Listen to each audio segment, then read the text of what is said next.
go again. So the question is, can we do it?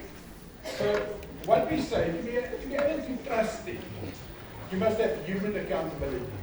There must be always a human in the loop. That's my thesis. Everyone says, yeah, but I can do it, you can pull it. But like I said, do we trust it? So what I say is, you must have a human in the loop to finally decide, is it the right thing? You must build confidence gates. So what is confidence gate? If AI picks up, and I'll show you in a few slides later, AI makes mistakes. So you must now say, how confident am I that this is right? Provenance. We all know about provenance as archivists. Where does this thing come from? What is its heritage? How can we prove that this thing existed? So now with AI, we say we pull metadata, we index, we ought to catalog. I've heard it previously. How authentic is that? How do you make sure that the system, later on you can go back and say, oh, it was the right decision? We just trust. So what must happen is, for the AI decision, you need full provenance. You need to know what was decided. So you need the AI model. You need to know what's the inputs. So I'll just come back to the lady that just spoke. They need an AI records management governance committee as well. Because AI is going to happen in the organization. And they put the records managers in. And with all due respect, records managers does not know AI. I can also, with more respect, IT doesn't know AI. We know ChatGPT and we know Claude and we think we know AI. They don't know it. So you must know that you can prove this action happened. Bias. You know, with all the languages, South Africa's got a disadvantage in that sense that we've pulled all the data and now we have different words in different languages. And then you train AI. You tell AI this is what it means. But I do the training. So do I know what it means? So if I train it wrong, the model is wrong. The data you extract is wrong. So is it auditable? The Auditor General tooling must be able to come in here and say, where's your process? Can we audit it? And know where the stuff comes from. And then we say, AI recommends.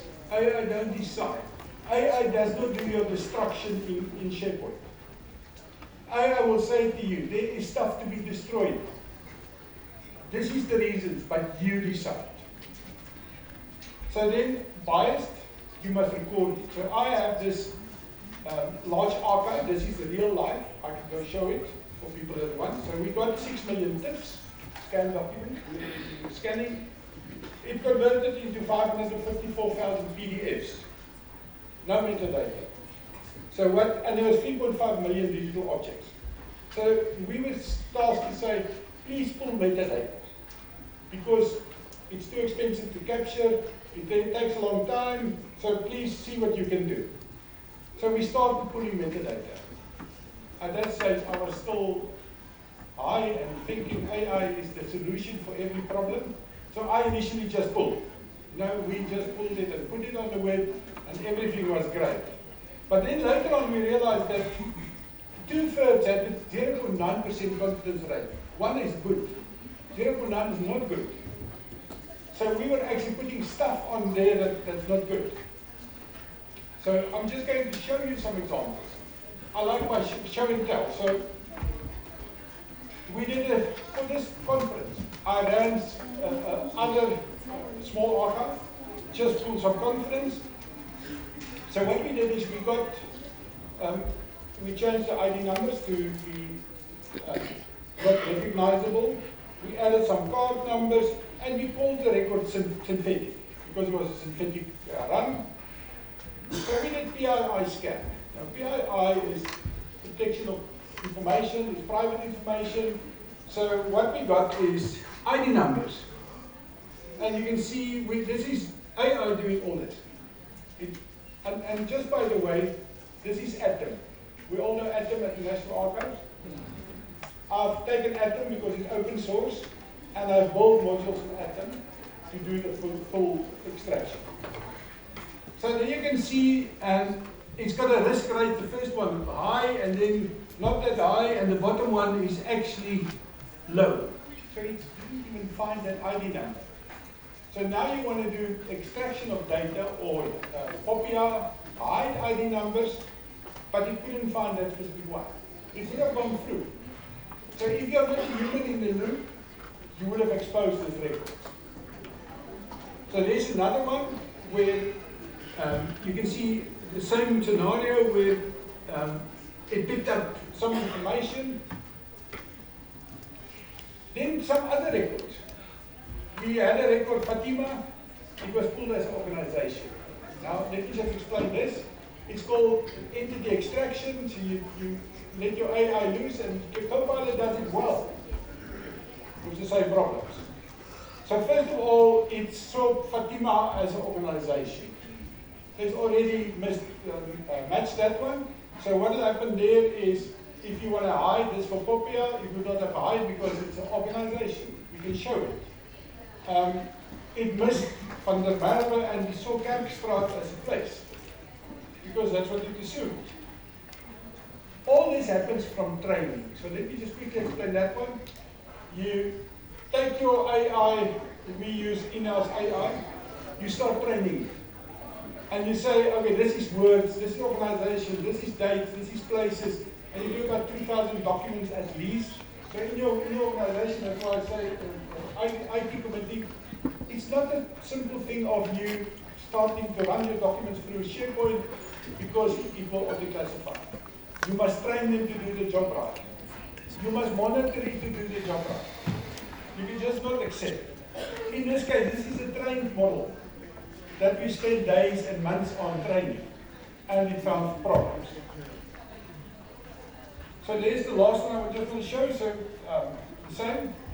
So what we have there is we have the person decide.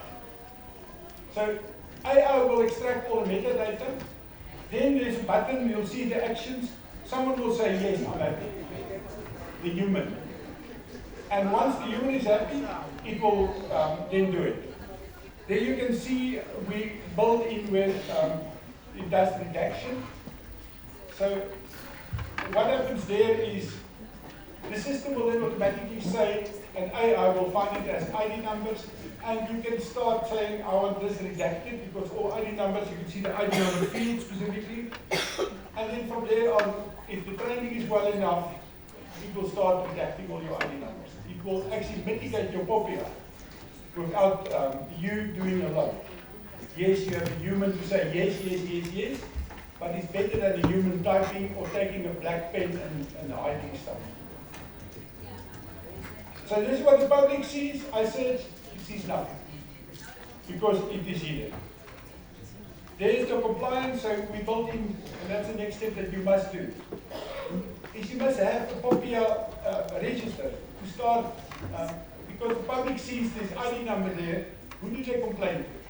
They don't really know about Popia, and you go run to the regulator.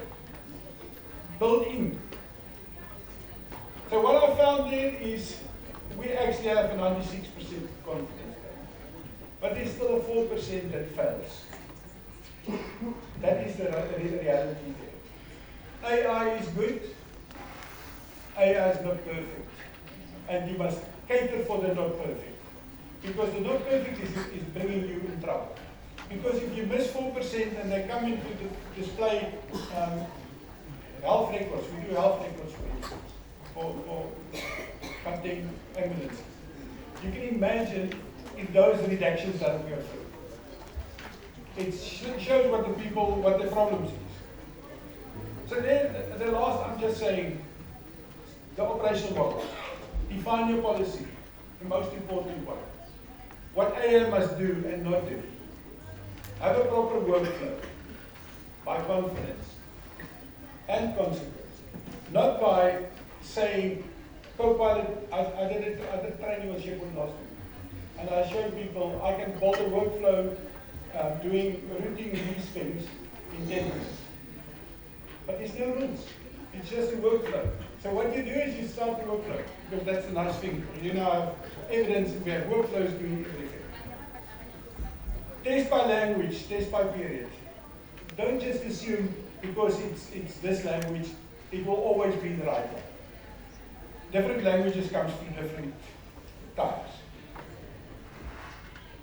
Ask before you procure. Please, if you put in your AI, in your EDRMS, ask someone that knows. Go in the industry. I'm not saying me, I'm not selling me, I'm just saying there's people there that you know, it's and then the other problem there with that is there's too many people you can talk to. And 99% don't really know what they're talking about. We discussed it outside on my LinkedIn profile. I just said at some stage, you know, I've been so upset with that. All these AI experts now in the market. Be careful of the AI experts. So there, 3 things to remember. AI output is a proposal. You decide. Uncertainty must alter the workflow. If you're not happy with the workflow, you train and train and train until you're happy. Don't just say, oh, we're all sort of happy. It saves our stuff. We now have so many more documents on the system than we had previously. You don't have. You have so bigger liability on the system. So I'm just testing on atoms. So there we go. The rest is be careful. I have another saying that I just will say that I wrote an article, and in the article I said, AI is the most clever thing that I know of. It's brilliant. It's really brilliant. I'm a developer for the 50 plus years. AI needs to be hands. I tell you. But it's like a small child that's not been taught, that does not have any conscience. It cannot decide for itself. It's that child that you want to smack all the time. The problem with the child in AI, you smack him today, tomorrow it's a new child. So that's very